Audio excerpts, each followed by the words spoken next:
ഒറ്റ ശിഖരം സീരിയലിൻ്റെ latest episode റിവ്യൂയിലേക്ക് എല്ലാ കൂട്ടുകാർക്കും സ്വാഗതം.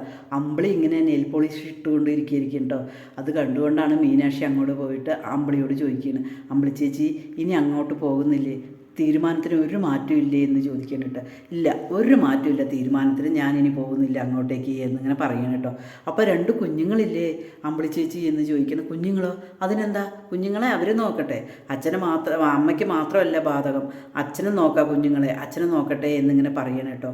അതേസമയം ഗോപി ചെറിയച്ഛനും ലക്ഷ്മി ചിറ്റയും അതുപോലെ ആനന്ദവും വരികയാണ്. നിൻ്റെ തീരുമാനത്തിൽ ഒരു മാറ്റവും ഇല്ലേ എന്ന് ചോദിക്കണം. ഇല്ല, എൻ്റെ തീരുമാനത്തിൽ ഒരു മാറ്റവും ഇല്ല എന്നിങ്ങനെ പറയണം കേട്ടോ.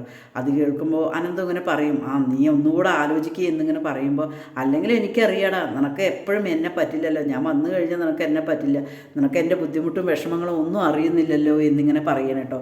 അതിനുശേഷം ആനന്ദോ ഗാർഡനിൽ ഇങ്ങനെ പോയിട്ട് ഇരിക്കുകയായിരിക്കും കേട്ടോ. അതേസമയം നമ്മുടെ മീനാക്ഷി ചായ കൊണ്ടുപോയി കൊടുക്കുകയാണ്. ആനന്ദേട്ടാ ഇതാ ചായ എന്നിങ്ങനെ പറയണം കേട്ടോ. അതിനുശേഷം ശ്രീദേവിയെ ഇനിയും മറക്കാറായിട്ടില്ല അല്ലേ, അനന്തേട്ടൻ എന്താ ആലോചിച്ചിട്ടിരിക്കുന്നത് എന്ന് ചോദിക്കുക. ഞാൻ ഈ പൂക്കളുടെ ഭംഗി ഇതൊക്കെ ആലോചിച്ചുകൊണ്ടിരിക്കുകയാണത്. ശ്രീവിദ്യ ഒരു മഴവില്ലായിരുന്നു, ആ മഴവില്ല് വന്നു, പക്ഷെ ഞങ്ങൾ ഇടയ്ക്ക് പിണങ്ങും വഴക്കുകൂടും എല്ലാം ചെയ്യുമായിരുന്നു, എങ്കിലും ആ മഴവില്ല് മാഞ്ഞുപോയി മീനാക്ഷി, അതൊരിക്കലും ഇനി എനിക്ക് തിരിച്ചു കിട്ടില്ല എന്നിങ്ങനെ പറയണം കേട്ടോ. അതേസമയം മീനാക്ഷിയോട് ചോദിക്കണം, മീനാക്ഷി ആരെങ്കിലും പ്രേമിച്ചിട്ടുണ്ടോ എന്നിങ്ങനെ ചോദിക്കുകയാണ്. ഒന്നും മീനാക്ഷി ഉത്തരം പറയില്ല കേട്ടോ. അതിനുശേഷം അനന്ത് പറയണം, മീനാക്ഷി ഇന്ന് ഈ കാര്യം പറഞ്ഞില്ലേ, എന്തിനാ അങ്ങനെ പറഞ്ഞത്, ഇനി എനിക്ക് ഇന്നത്തെ ദിവസം മുഴുവൻ ശ്രീദേവിയെ ഓർമ്മിച്ചുകൊണ്ടേ ഇരിക്കുകയായിരിക്കും ഞാൻ, എനിക്കിന്നിനി ഉറങ്ങാനേ കഴിയില്ല എന്നിങ്ങനെ പറയണം കേട്ടോ. അത് കേൾക്കുമ്പോൾ മീനാക്ഷിക്ക് ആകെ ഒരു വിഷമം വരികയാണ് കേട്ടോ. പിന്നീട് മീനാക്ഷി പോകുമ്പോൾ നമ്മുടെ അമ്പിളി ഇങ്ങനെ ചിപ്സും ഒക്കെ കഴിച്ചുകൊണ്ടിരിക്കുകയായിരിക്കും കേട്ടോ. അപ്പോൾ നിനക്കെന്നാ എന്ന് പറയണേ, എനിക്ക് വേണ്ട പറയും. ഇവിടെ ലക്ഷ്മി ചിറ്റി ഉണ്ടാക്കിയതാണ്, ഇതിന് ഭയങ്കര ടേസ്റ്റാണ്, കടയിൽ നിന്ന് വാങ്ങുന്നതിനേക്കാളും നല്ലതാണിത് എന്നിങ്ങനെ പറയണം. ആ ചേച്ചി കഴിച്ചോളൂ, എനിക്ക് വേണ്ട എന്നിങ്ങനെ പറയണം കേട്ടോ. പിന്നീട് നമ്മുടെ മീനാക്ഷി ചോദിക്കുകയാണ്, തീരുമാനത്തിന് ഒരു മാറ്റമില്ലേ, രണ്ട് കുഞ്ഞുങ്ങളല്ലേ എന്ന് ചോദിക്കുകയാണ്. അതിനെന്താണ്, കുഞ്ഞുങ്ങളാണെങ്കിൽ അവർ നോക്കട്ടെ, അതിനെന്താ, എനിക്കിനി പറ്റില്ല, എന്താ പ്രശ്നം എന്നിങ്ങനെ ചോദിക്കുമ്പോൾ, അവർക്ക് ദോശ ചുട്ടത് കരിഞ്ഞതും കറി വെച്ചത് കരിഞ്ഞതും അങ്ങനെ പല പ്രശ്നങ്ങളുമാണ് എന്നിങ്ങനെ പറയണം കേട്ടോ. അത് കേൾക്കുമ്പോൾ നമ്മുടെ മീനാക്ഷിക്ക് ആകെ ചിരിയാണ് വരുന്നത് കേട്ടോ. ഞാനും ഒരു കുഞ്ഞിൻ്റെ അമ്മയാണ്, ആ കുഞ്ഞിന് എന്തെങ്കിലും പറ്റിക്കഴിഞ്ഞു കഴിഞ്ഞാൽ എനിക്ക് എന്തോ ഒരു വിഷമമാണ്, അതേപോലെ തന്നെയല്ലേ ഒരു അമ്മയാവാൻ ശ്രമിക്കുക എന്നിങ്ങനെ പറയണം കേട്ടോ.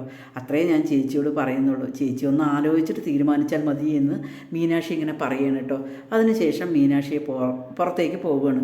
മീനാക്ഷി പോയതും അമ്പിളി വിചാരിക്കണം, ഞാൻ രണ്ട് കുഞ്ഞുങ്ങളെ പ്രസവിച്ചാണല്ലോ, ഞാൻ അമ്മയാണല്ലോ, പിന്നെന്താ അവൾ അമ്മയാവാനെന്ന് ആലോചിക്കുക എന്ന് പറഞ്ഞത് എന്നിങ്ങനെ ചോദിക്കുകയാണ്, മനസ്സിലിങ്ങനെ വിചാരിക്കുകയാണ് കേട്ടോ. അതേസമയം നമ്മുടെ തുളസി ചേട്ടൻ ഹാപ്പി ആയിട്ട് കച്ചവടമൊക്കെ കഴിഞ്ഞ് വന്നിരിക്കുകയാണ് കേട്ടോ. തുളസി ചേട്ടനൊരു ചെറിയൊരു തലവേദനയും. അതേസമയം ഫോൺ റിങ് അടിക്കുകയാണ് കേട്ടോ. പെട്ടെന്ന് തന്നെ ഫോൺ എടുക്കും, പിള്ളേരാരെങ്കിലും ആയിരിക്കും എന്ന് വിചാരിച്ചിട്ട് തുളസിച്ചേട്ടൻ ഫോൺ എടുക്കുമ്പോൾ പിള്ളേരായിരിക്കില്ല. അതേസമയം ചന്ദ്രശേഖരനാണ് വിളിക്കുന്നത്. നിങ്ങളെവിടെയാണ്, എന്താണ്, എല്ലാം എനിക്കറിയാം.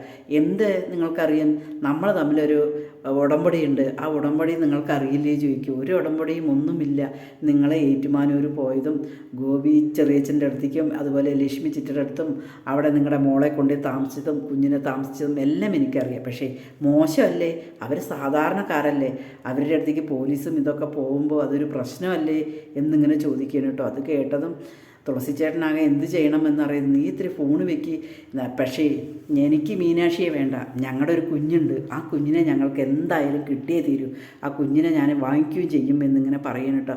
തുളസി ചേട്ടൻ വിചാരിക്കുകയാണ്, ഇവിടെയുള്ള ആരോ എന്തൊക്കെയോ പറഞ്ഞു കൊടുത്തിട്ടാണ് അറിഞ്ഞിരിക്കുന്നത്, എല്ലാ കാര്യങ്ങളും അറിഞ്ഞിട്ടുണ്ട് എന്ന് പറയുന്നു. നിങ്ങൾ എവിടെയാണെങ്കിലും ശരി, നിങ്ങളെ മീനാക്ഷിയും കുഞ്ഞിനെയും ഇവിടെ കൊണ്ടുവന്നാൽ അത്രയും നല്ലത്, അല്ല എവിടെയാണെങ്കിലും ഞങ്ങളുടെ കുഞ്ഞിനെ കൊണ്ടുവരും എന്ന് പറയുകയാണ് കേട്ടോ. പെട്ടെന്ന് തന്നെ തുളസി ചേട്ടൻ ഫോൺ വയ്ക്കുകയാണ്. അതേസമയം പ്രസന്ന ഇങ്ങനെ വരും. ആരാണ്, കുട്ടികളാണോ എന്ന് ചോദിക്കുമ്പോൾ, കുട്ടികളല്ലടി, അവനാണ് വിളിച്ചത്, ആ ചന്ദ്രശേഖരൻ പറയണം കേട്ടോ. അയ്യോ, ഇവിടെയുള്ള ആരോ പറഞ്ഞു കൊടുത്തു, അല്ലെങ്കിൽ നമ്മുടെ പിന്നിൽ തന്നെ അവരൊരു കണ്ണുണ്ട്, ഇതിലേതോ ഒന്നാണ് എന്നിങ്ങനെ പറയും. എന്ത് ചെയ്യും ഇനി, അവർ കുഞ്ഞിനെ കൊണ്ടുപോകുമോ എന്നിങ്ങനെ ചോദിക്കണേ. എന്താ ചെയ്യുക, അവരുടെ കുഞ്ഞാണെന്നാണ് അവർ പറയണത്, എന്ത് ചെയ്യണമെന്ന് എനിക്കറിയില്ല എന്നിങ്ങനെ പറഞ്ഞിട്ട് തുളസി ചേട്ടന് തലവേദന കൂടുകയാണ് കേട്ടോ. അതേസമയം ഇതൊന്നും അറിയാതെ നമ്മുടെ മീനാക്ഷി കല്ലുമോളെയും കളിപ്പിച്ച് വീട്ടിലത്തെ വിശേഷങ്ങളൊക്കെ അറിയണമെന്നുണ്ട്, പക്ഷേ കല്ലുമോളെയും കളിപ്പിച്ചിട്ട് ഇങ്ങനെ ഇരിക്കുകയാണ് നമ്മുടെ മീനാക്ഷി.